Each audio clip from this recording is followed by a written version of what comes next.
একটা মেয়ে মানুষ মারা গেলে তার লাশটা ধরে কারা কারা কবরের মধ্যে নামাতে পারবে? আপনার এলাকায় কোনো মেয়ে মানুষ যদি মারা যায়, সে মেয়ের লাশ ধরে কারা কারা কবরে নামাবার পারে? আপনারা জানেন না? জানেন? কথা কয় না। জানেন? যদি শালি মরে আর দুলা ভাই যদি লাশটা ধরে কবরে নামাবার চায়, আপনার নাম্বার দিবেন? এই তোকে আমার আদরের শালি, কত আদর করছি, সেই শালিটা হঠাৎ মারা গেল, আমি একটু লাশটা ধরে কবরে নামাই, কেউ নামাতে দিবেন না। আচ্ছা দুলা ভাই না হোক, চাচাতো ভাই, খালাতো ভাই, ফুফাতো ভাই, তাহলে বোঝা গেল কোনো ভাইও চলবে না, দুলা ভাইও চলবে না। এখন মেয়েরা যখন অন্তর্মহলে থাকবে, যারা মেয়েদের লাশ ধরে পারবে না, তারা মেয়েদের কাছে সরাসরি যাবার পারবে। এই পর্দা আমার মা বোনদেরকে মেনে নিতে হবে। আমি হুজুরকে তার কোরআন এবং হাদিস থেকে বিষয় ভিত্তিক মূল্যবান বক্তব্য রাখার জন্য সবিনয় অনুরোধ করছি। আসসালামু আলাইকুম।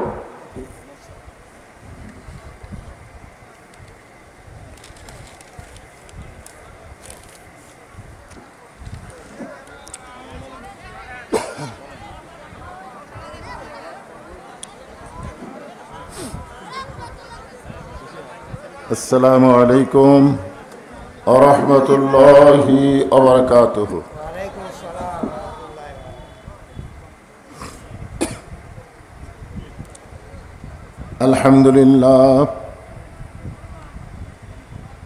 আলহামদুলিল্লাহ নাহমাদুহু ওয়া নাস্তাঈনুহু ওয়া নাস্তাগফিরুহু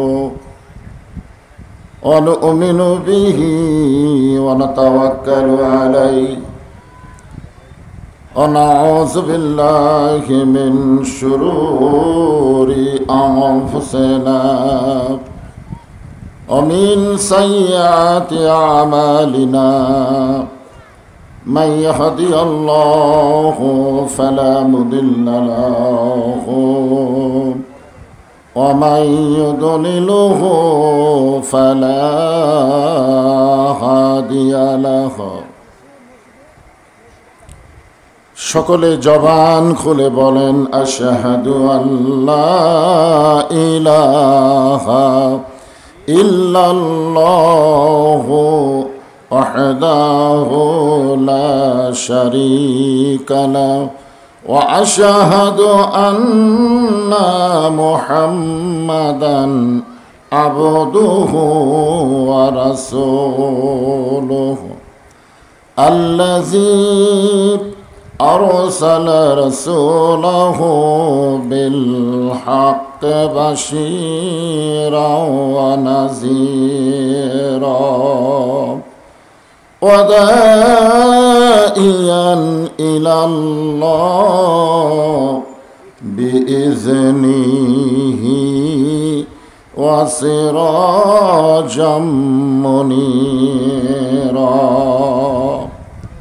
فقد قال الله تعالى في كلامه المجيد والفرقان الحميد। জবান খুলে সকলে পড়েন আউযু বিল্লাহি মিনাশ শাইতানির রাজিম। বিসমিল্লাহির রহমানির রহিম। ইয়া আইয়ুহাল্লাযীনা আমানুত্তাকুল্লাহা হাক্কা তুকাতিহি ওয়া লা তামুতুন্না ইল্লা ওয়া আনতুম মুসলিমুন। وقال الله تعالى أيضا كتب عليكم الصيام كما كتب على الذين من قبلكم لعلكم تتقون।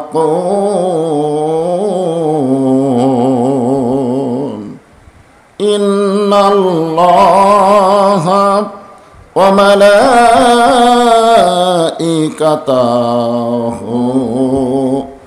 ইসাল্লুনা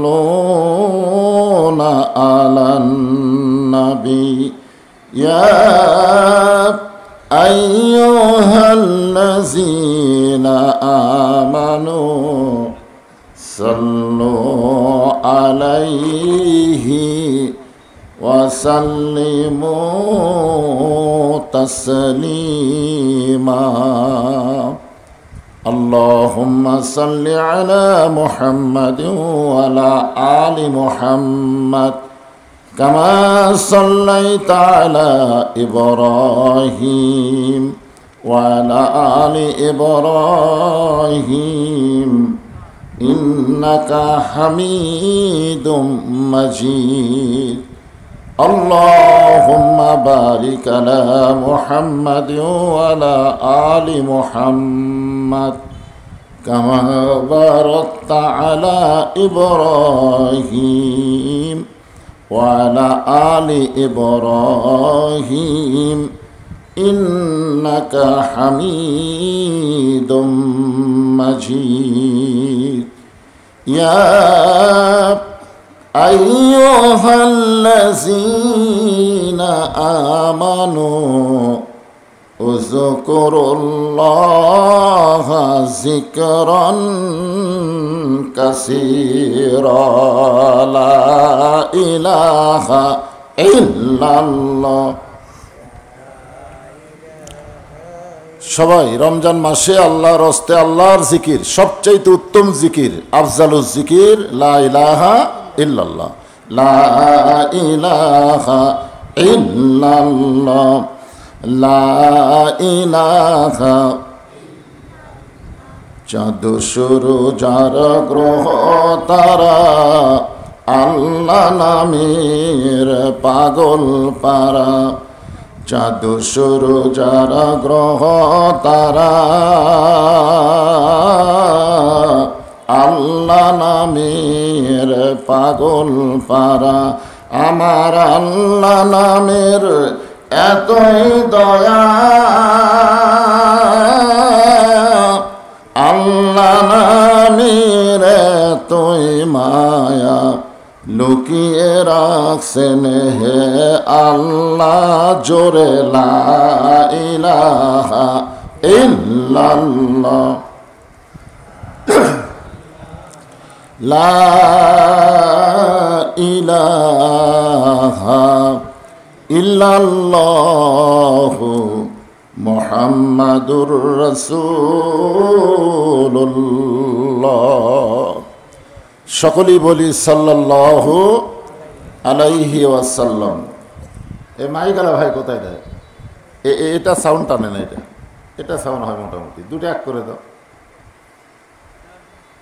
ধামাচামা সোশ্যাল ওয়েলফেয়ার অর্গানাইজেশন ও ধামাচামা আলোর দিশারি পাঠাগারের উদ্যোগে আজকের এই পবিত্র রমজান মাসে পবিত্র জুমার দিনে দিনের বেলায় আজকের এই ওয়াজ মাহফিল, তাফসিরুল কোরআন মাহফিলে আল্লাহ তাআলা যিনাকে সম্মানিত সভাপতির আসনে কবুল করেছেন, আলহাজ মোহাম্মদ শামসুর রহমান, আজকের এই মাহফিলের সম্মানিত সভাপতিকে অন্তরের অন্তঃস্থল থেকে আমি শুভেচ্ছা জ্ঞাপন করছি। আজকের এই মাহফিলের সম্মানিত সহসভাপতি মণ্ডলী, সম্মানিত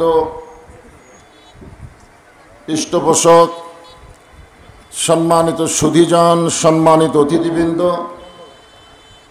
সকলকেই অন্তরের অন্তঃস্থল থেকে আমি শুভেচ্ছা জ্ঞাপন করছি। মাইকের সাউন্ড করা চলবে না তো, সাউন্ড ক্লিয়ার করো।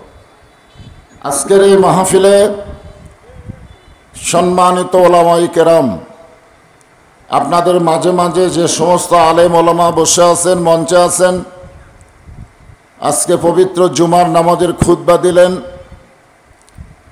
এবং জুমার নামাজের ইমামতি করলেন আলেম ওলামা সহ আজকের মাহফিলের বক্তাগণ, সকলকেই অন্তরের অন্তঃস্থল থেকে আমি শুভেচ্ছা জ্ঞাপন করছি।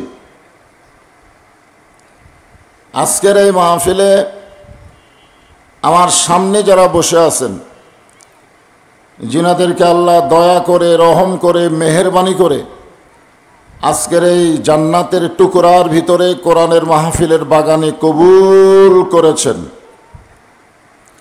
আমি যখন বললাম কবুল করেছেন, তখন আপনাদের একটা কিছু বলা দরকার ছিল। হ্যাঁ, আপনারা কি কখনো মনে করতেছেন যে আপনি নিজের ইচ্ছা এখানে এসেছেন? না, এটা মনেই করা যাবে না। কারণ আল্লাহ কোরআন কারিমে ইরশাদ করেন, মা আসাবাকা মিন হাসানাতিন ফামিনাল্লাহ। বান্দা বান্দির দ্বারা যখন কোনো ভালো কাজ হয়, এ কাজ বান্দা বান্দি করে না, বরং আল্লাহ করায়। তাহলে আজকের এই মাহফিলে বসাটা ভালো কাজ না খারাপ কাজ? তাহলে এই ভালো কাজ কে করালেন?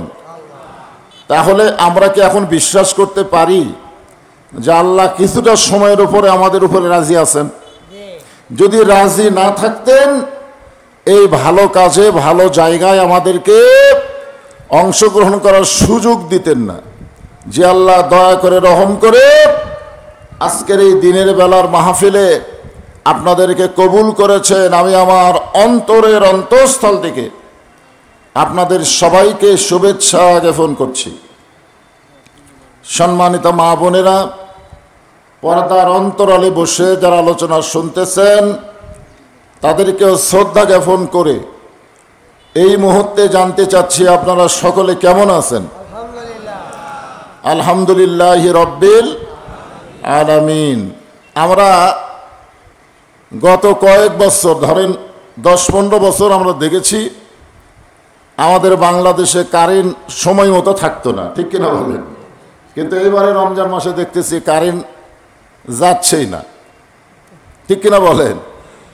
গত রমজান মাসে আমরা দেখছি জিনিসপত্রের দাম এত বেশি, আমরা হিমশিম খেতাম, কিন্তু এবারে দেখতেছি আলহামদুলিল্লাহ সব জিনিসের দাম কম, ঠিক কিনা বলেন? তো মোটামুটি রমজান মাসে আমাদের ভালো থাকারই কথা। তো আমি যখন বললাম কেমন আছেন, যেভাবে বলা দরকার সেভাবে আপনারা বলেননি, মনে হয় একটু বেজার বেজার নাকি? তাহলে জবান করে বলেন আলহামদুলিল্লাহ।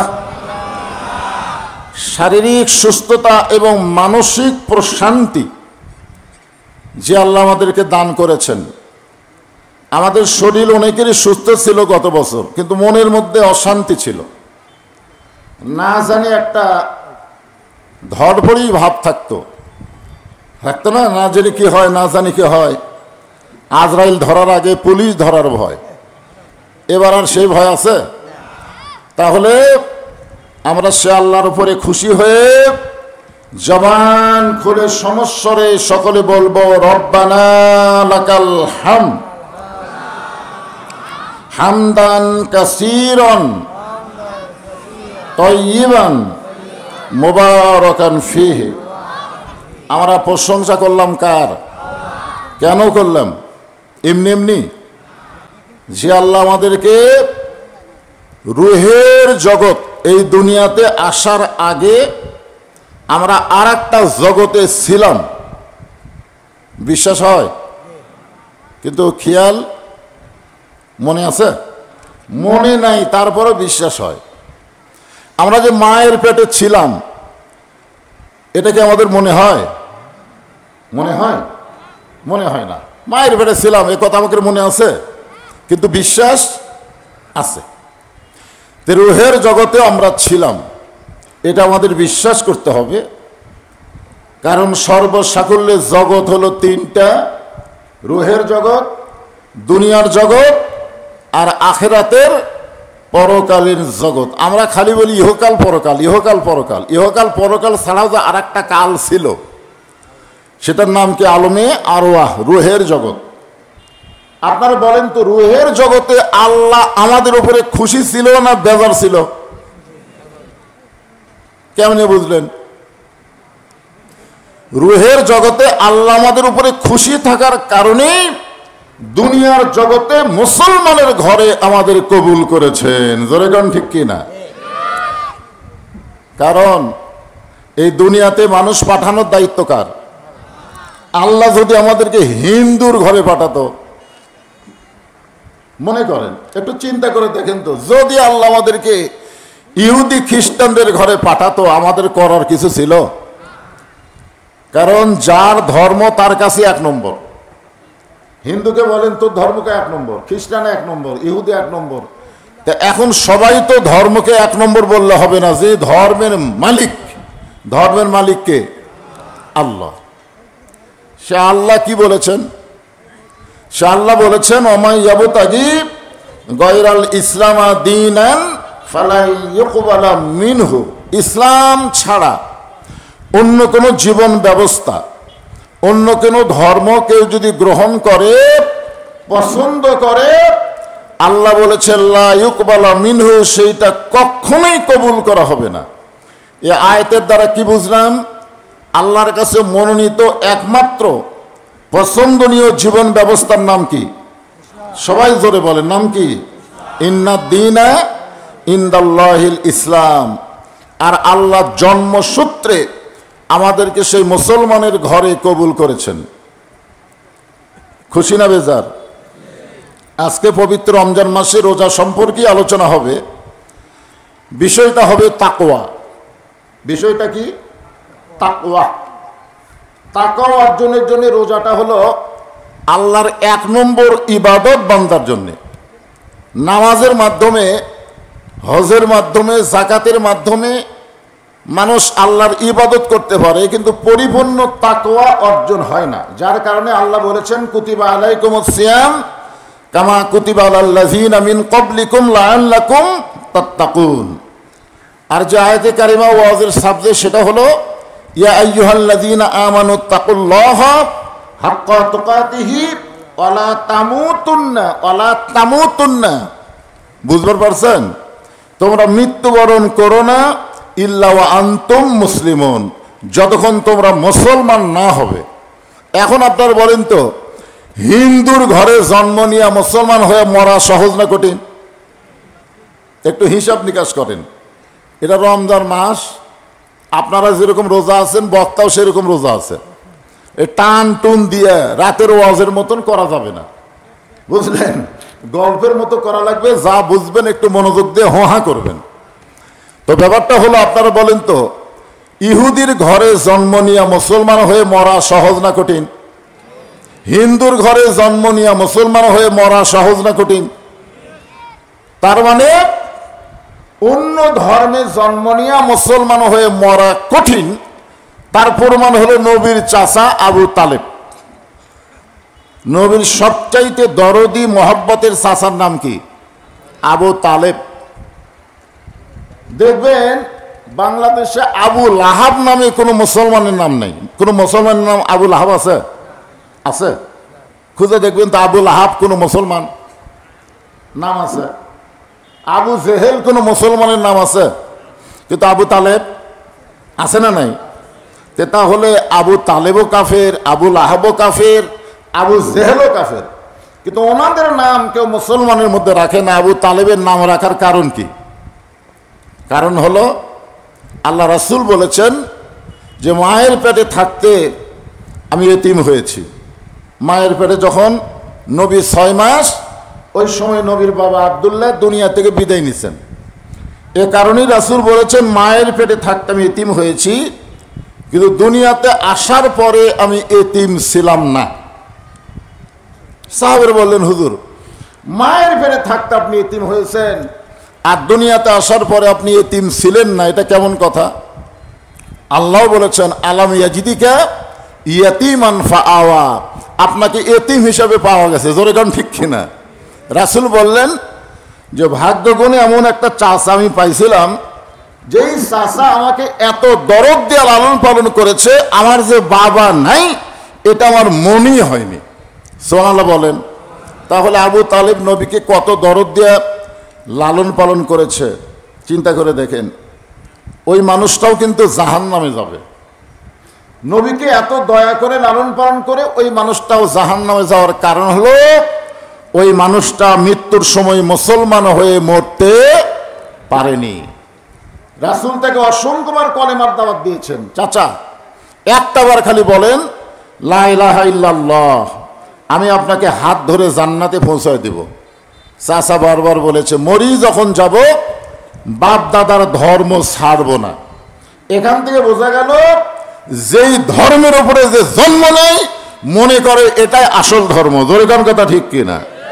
তাহলে আল্লাহ আমাদের ইচ্ছা করলে ওই রকম ভুয়া ধর্মের উপরও মানে পাঠাবার পারতেন, কিন্তু ভুয়া ধর্মে না পাঠায় সরাসরি আল্লাহর পছন্দের ইসলামের মধ্যে আল্লাহ আমাদের কবুল করার কারণে বোঝা গেল রুহের জগতেও আল্লাহ আমাদের পক্ষে, এই দুনিয়ার জগতেও আল্লাহ আমাদের পক্ষে। জোরে কান সুবহানাল্লাহ।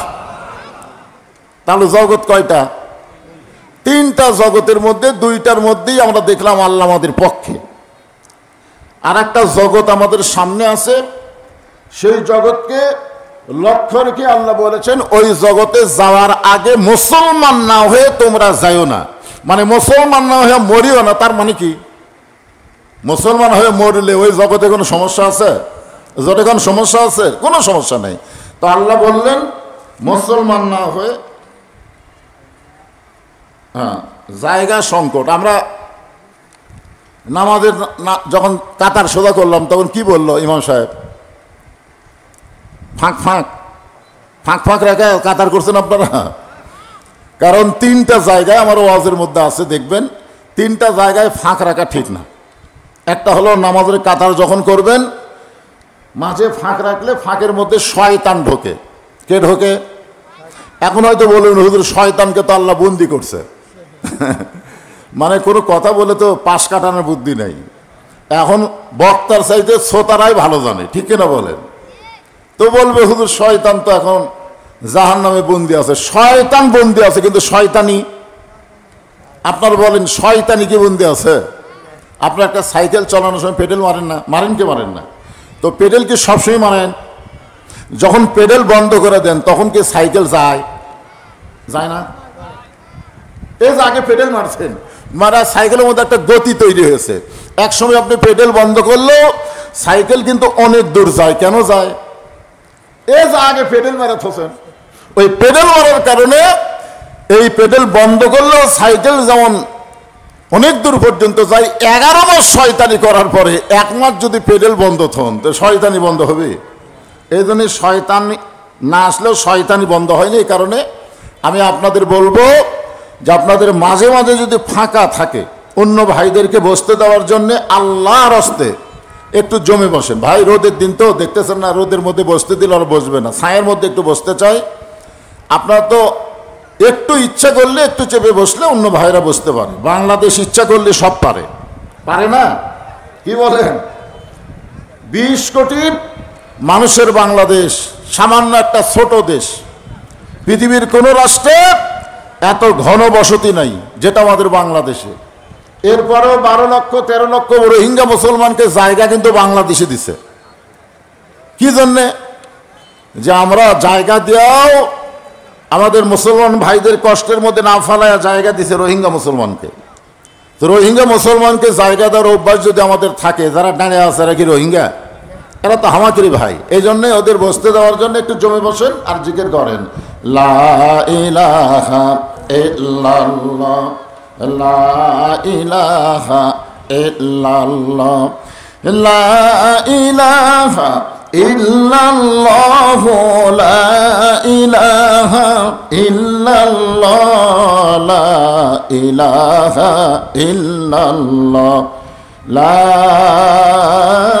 ইলাহা ইল্লাল্লাহু মুহাম্মাদুর রাসূলুল্লাহ সাল্লাল্লাহু আলাইহি ওয়াসাল্লাম।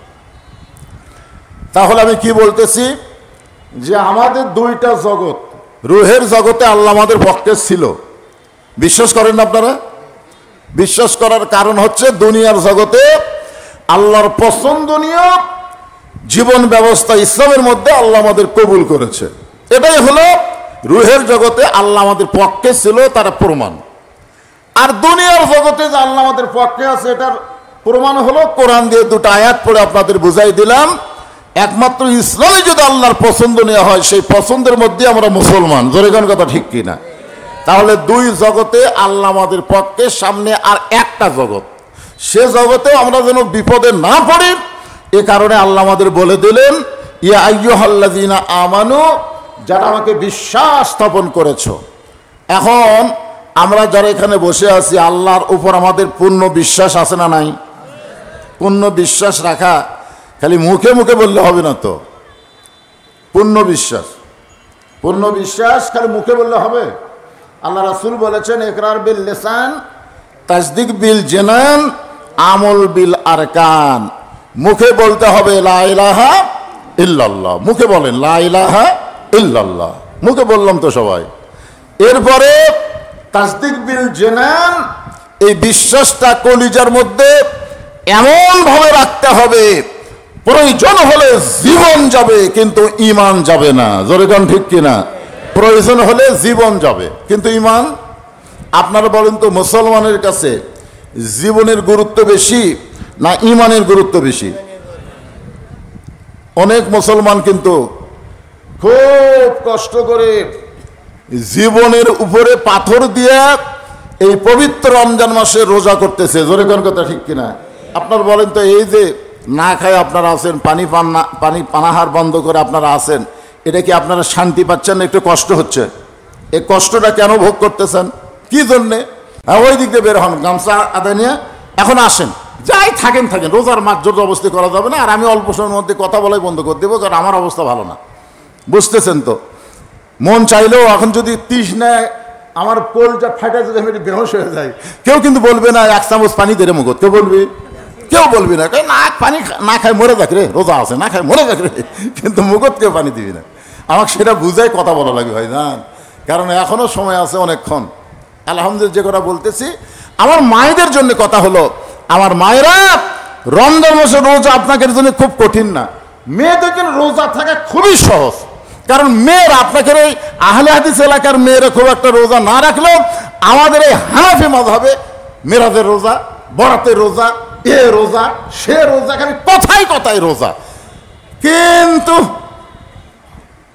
পর্দার ব্যাপারে একটু মেয়েরা দুর্বল, ঠিক কিনা বলেন? আপনারা বলেন তো, মেয়েদের পর্দা যদি না থাকে, যত ইবাদত করুক আল্লাহ কবুল করবে? মেয়েদের 1 নম্বর গোলামি হলো পর্দা করা।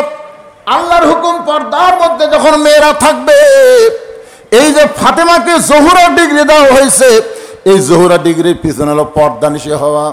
ফাতেমা পর্দানিশী ছিলেন, মা আয়েশা 6 লক্ষ হাদিসের হাফেজা ছিলেন, কিন্তু ফাতেমাকে যে ডিগ্রি দেওয়া হয়েছে, মা আয়েশাকে সে ডিগ্রি দেওয়া হয় নাই। কারণ ফাতেমা হজ করে নাই, ফাতেমা কোনো হজ করে নাই, তারপরও নারীদের নেত্রী বলা হওয়ার পিছনে কারণ হলো পর্দা। জোরে বলেন, নাম কি? পর্দা। আমার মায়েদের জন্য বলবো, মা পর্দার মধ্যে থাকবেন, পর্দার মধ্যে থাকবেন। কারা কারা, কোন পুরুষেরা মেয়েদের কাছে যাইতে পারবে না? একবার ইমাম গাজ্জালিকে প্রশ্ন করা হলো, হুজুর মেয়েদের পর্দা সম্পর্কে একটু বলেন, মেয়েদের পর্দা সম্পর্কে একটু বলেন। ইমাম গাজ্জালি বললেন, মেয়েদের পর্দা হলো অন্দরমহল, মেয়েদের পর্দা হলো অন্দরমহল। যেমন মেয়েদের জন্য কবর, ছাত্র বলল অন্দরমহল কবর, আমরা বুঝতে পারলাম না। ইমাম গাজ্জালি বললেন, তাহলে শোনো, একটা মেয়ে মানুষ মারা গেলে তার লাশটা ধরে কারা কারা কবরের মধ্যে নামাতে পারবে? আপনার এলাকায় কোনো মেয়ে মানুষ যদি মারা যায়, সে মেয়ের লাশ ধরে কারা কারা কবরে নামাবার পারে? আপনারা জানেন না? জানেন? কথা কয় না। জানেন? যদি শালি মরে আর দুলা ভাই যদি লাশটা ধরে কবরে নামাবার চায়, আপনার নাম্বার দিবেন? এই তোকে আমার আদরের শালি, কত আদর করছি, সেই শালিটা হঠাৎ মারা গেল, আমি একটু লাশটা ধরে কবরে নামাই, কেউ নামাতে দিবেন না। আচ্ছা, দুলা ভাই না হোক, চাচাতো ভাই, খালাতো ভাই, ফুফাতো ভাই, তাহলে বোঝা গেল কোনো ভাইও চলবে না, দুলা ভাইও চলবে না। এখন মেয়েরা যখন অন্দরমহলে থাকবে, যারা মেয়েদের লাশ ধরে পারবে না, তারা মেয়েদের কাছে সরাসরি যাবার পারবে। এই পর্দা আমার মা বোনদেরকে মেনে নিতে হবে। আমার মায়েরা পর্দার ভিতরে থাকবেন। 2 নম্বর হলো স্বামীর কথা অনুযায়ী চলবেন। বলা হয়েছে স্বামীর খেদমত করবেন, স্বামীর খেদমত করবেন। এখানে বলা হয়েছে স্বামী যখন চাইবে খেদমত, তখন খেদমত করবেন। স্বামী না চাইলে জোর করে স্বামীর খেদমত করার কোনো দরকার। আমার কথা কি বুঝবার পারলেন? এখন খেদমতের কথা এই জন্যে আমি আপনাদের সামনে বলতেছি যে কতগুলো বিবি দেখবেন খেদমতের নামে বিশাল একটা গন্ডগোল সৃষ্টি করতে চায়। এখন স্বামী শুয়ে আছে, কারেন্টের ফ্যান চলতেছে, সেই ফ্যান বন্ধ করে দিয়ে বউ এখন তাল পাকার বাতাস করতেছে। স্বামী কয় কে গো কারেন্ট গেছে? কয় না কারেন্ট তো যায়নি। তো কারেন্ট যখন আছে তাল পাকার বাতাস কেন? বলে ফ্যানই তো আবার সতীন, এই ফ্যান যদি আপনাকে বাতাস দেয় তাহলে আমি জান্নাতে কেমনে যাই? এই জন্যে ফ্যান বন্ধ করে দিয়ে পাখার বাতাস করতেছি। এখন স্বামীর গায়ে পাখার বাতাস করে, কিছুক্ষণ পরে স্বামীর কপাল টিপতেছে, মাথার চুল টানতেছে, মানে স্বামী যেগুলোতে শান্তি পায় সেগুলো যখন করতেছে, স্বামী বলতেছে কে গো এইরকম খেদমত করার কারণ কি? আমি তো খেদমত চাইনি, তারপরে তুমি করতেছো। বলে শুধুমাত্র জান্নাতের আশায়।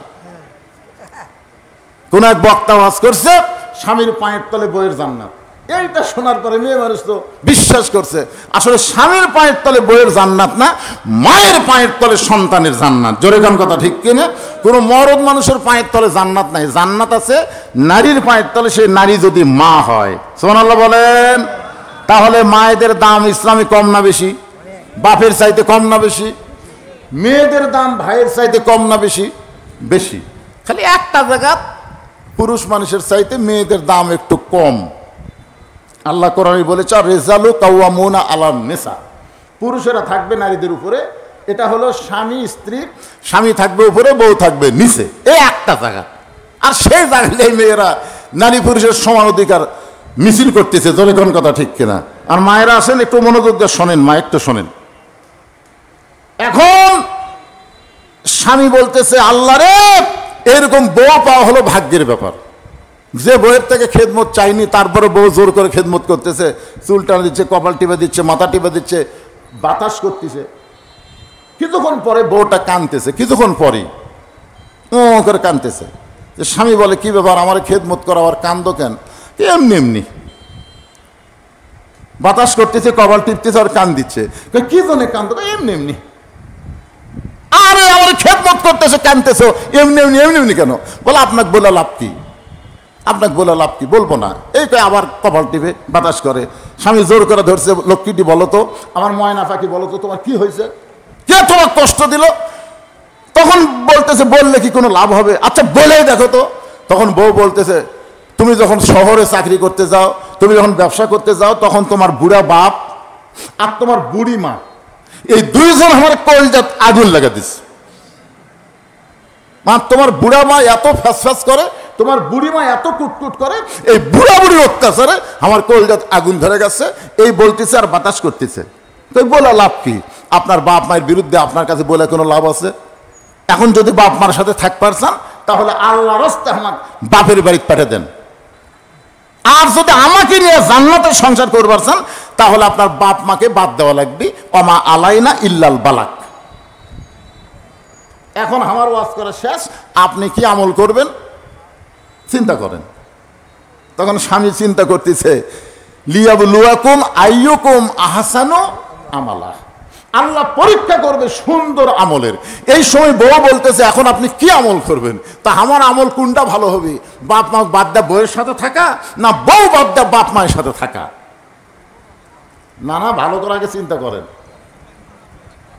আল্লাহ কিন্তু বলেছে লিয়াবলুয়াকুম আইয়ুকুম আহসানু আমালান, তোমাদেরকে পরীক্ষা করা হবে সুন্দর আমলের। আল্লাহ অন্য জায়গায় বলেছেন ওয়াকাদা রাব্বুকা আল্লা তা'বুদু ইল্লা ইয়াহু ওয়া বিল ওয়ালিদাইনি ইহসানা। আল্লাহু আকবার। এখন আপনি চোখ বন্ধ করে চিন্তা করতেছেন যে যে বাপ মার বিরুদ্ধে বউ আমাকে ওয়াজ শোনালো, এই বাপ মা যদি মরে যায় তাহলে আমি সারা জীবন কাঁদলে তো আর বাপ মা পাওয়া যাবে না। আপনার বলেন তো, বাপ মা, যে বাপ মার বিরুদ্ধে আপনার বউ ওয়াজ করলো, এই বাপ মা যদি মরে যায় আপনি পাবেন? কিন্তু যে বউ বলতেছে বাপ মায়ের সাথে থাকলে আমাকে বাপের বাড়িতে পাঠিয়ে দেন, এই বউ যদি মরে যায়, চিন্তা করতেছে এই বউ যদি মরে তাহলে বউ পাওয়া যাবে? তখন বলে পাগলা মরে দেখুক, তোর বইয়ের অভাব নাই। আপনারা জানেন না, যার বউ মরছে তার কাছে জিজ্ঞাসা করে কে ভাই খবর কি? আগে আমার এত দাম বাড়ে আমি আগে বুঝিনি, তাহলে দোয়া করতাম আরো 5 বছর আগে বউ মরুক, সকালে একজন আছে, বিকালে একজন আছে, বিয়ে করবেন বিয়ে করবেন। আয় হায়, বউ মরলে বউ পাওয়া যায়, বউ ছাড়া দিলে বউয়ের অভাব নাই। কিন্তু যেই বাপ মার বিরুদ্ধে ওয়াজ করেছে, এই বাপ মা যদি একবার মারা যায়, মানুষ দাঁত থাকতে দাঁতের মূল্য বোঝে না, চোখ থাকতে মানুষ চোখের গুরুত্ব বুঝতে পারে না। বাপ মা যখন মারা যায় তখন বুঝতে পারে এ বাপ মার মতন আপন কেউ আর দুনিয়াতে না। 18 সালে আমার বাবা দুনিয়া থেকে বিদায় নিয়েছে। আমার মা তখন দুনিয়াতে ছিল। 2023 সালের 25 ডিসেম্বর মা যখন মারা গেল, এখন আমার মতন অসহায় আর দুনিয়াতে কেউ নাই। আমার সব কিছু থাকার পরও আমি যেদিকে তাকাই দেখি নিঃস্বার্থ ভালোবাসা। বাপমার মতো দুনিয়াতে আর কেউ নাই। বাপমার মতো নিঃস্বার্থ ভালোবাসা এই পৃথিবীতে আর কেউ নাই। চিন্তা করতেছে বউ মরে গেলে বউ পাওয়া যাবে, কিন্তু বাপমা যদি মারা যায় পাওয়া যাবে না। স্বামী এবার আল্লাহর কোরআনের দিকে খেয়াল করে সুন্দর আমল করার জন্য দাঁড়িয়ে গেছে। দাঁড়িয়ে থেকে বলতেছে ওঠ ওঠ। বউ বলতেছে এত রাগ করলেন কেন? ওঠ, তুই না আমাকে কইলি বাপের বাড়ি যাবি, তো বাপের বাড়ি কেমনে যাবি? তোর জন্য একটা ভ্যান ডাকি। ভ্যানের নাম হলো 3 তালাকের গাড়ি। 3 তালাকের গাড়ির চড়া বাপের বাড়ি যা। তখন কয় আপনি কি বুঝলেন, কি আমল করতেছেন? বলে আমার এটাই শ্রেষ্ঠ আমল রে। তুই মরে গেলে বউ পাবো রে, কিন্তু বাপ মা মরে গেলে বউ বাপ মা তো পাওয়া যাবে না। বউ দৌড়ে এসে স্বামীর পা ধরে বলতেছে আমি আপনাকে একটু পরীক্ষা করলাম গো, আপনি আসলেই ভালো লোক, আপনি ভালো স্বামী। সুবহানাল্লাহ।